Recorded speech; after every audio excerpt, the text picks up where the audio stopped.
Hey, what's up guys? Here's how to trigger virtual instruments that ship with Ableton Live 11 from the EFNOTE 3 drum kit, electronic drum kit. I'm using the Lite version of Ableton Live for this tutorial, so you can get a copy of that for free a lot of places. All these sounds are from Ableton. I have no sounds coming from the module of the EFNOTE 3. Only Midi out is coming from the module for EFNOTE 3. So that essentially renders the entire kit as a Midi controller. It's a basic setup. We're going to be recording one Midi track into Live and one audio track into Live. The drums are triggered with instruments in Ableton Live from the EFNOTE 3. But since it's Midi, you can change that, alter it later to multi-channel and separate them out to individual tracks that way.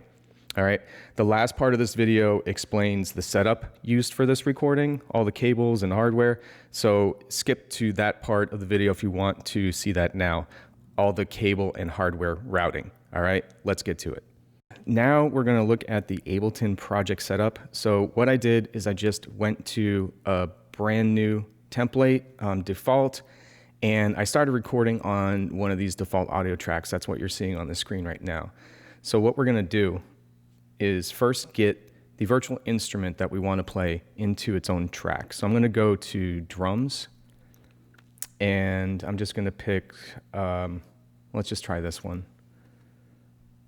All right, so now I'm going to hold control on Windows, I think it's Command on Mac, and arm that track. And I'm also going to arm this audio track. And what I'm going to do with that one is I'm going to say, I want the audio in from that kit. So this is going to be recording basically the master from this channel, which is got the crushed ice kick on it. So the next slot, what we're going to do is start recording again, and hopefully it's going to transition. And this time it's going to be recording on all three tracks. All right, so all right, I think that might have done it. So if I double click this, nice. All right, so now I'm recording Midi, and let's see the Midi. Nice. Okay, so now I'm recording Midi, audio track, and my voice, and let's just see how this kit sounds.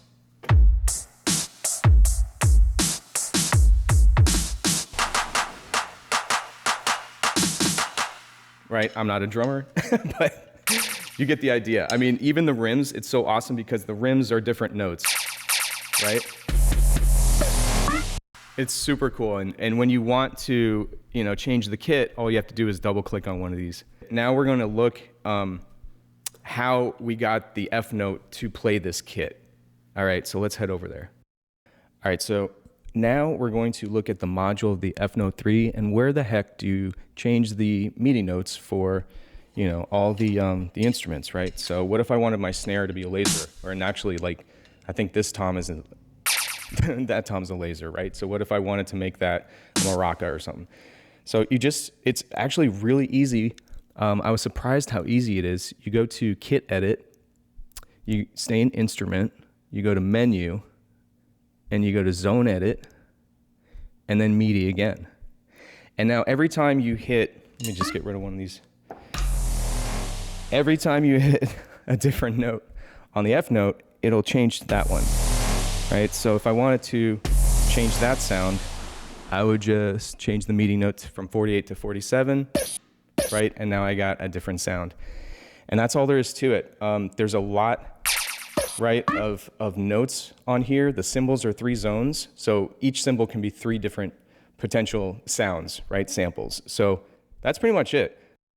All right, guys, for this part of the video, we're going to look at the hardware implementation and configuration. So this is the EFNOTE. It comes with the module. This is the module, and it comes with breakout cables. So one of them has the 5-pin Midi. So I just plug a Midi cable into that, into the Midi in on my audio interface. This is Komplete Audio 6 by Native Instruments. This is going to my speakers, but I also have a headphone jack for monitoring while we're recording. This USB cable is going into a repeater. It's a USB hub, and I'll show you that in a second. And this is just the mic cord. Right, so that orange cable from the Komplete is going into this. It's a USB powered hub. You actually don't need this. I'm using it mostly as a repeater right now because I don't have long enough Midi cable. And then this goes into the computer. So it's real simple. Actually, the Komplete 6 is doing the ASIO audio device, and then the Midi implementation is the same input for Audio 6 and output for Audio 6. And I just checked all these boxes down here. And that's pretty much it. Really easy. Couldn't believe how easy it was.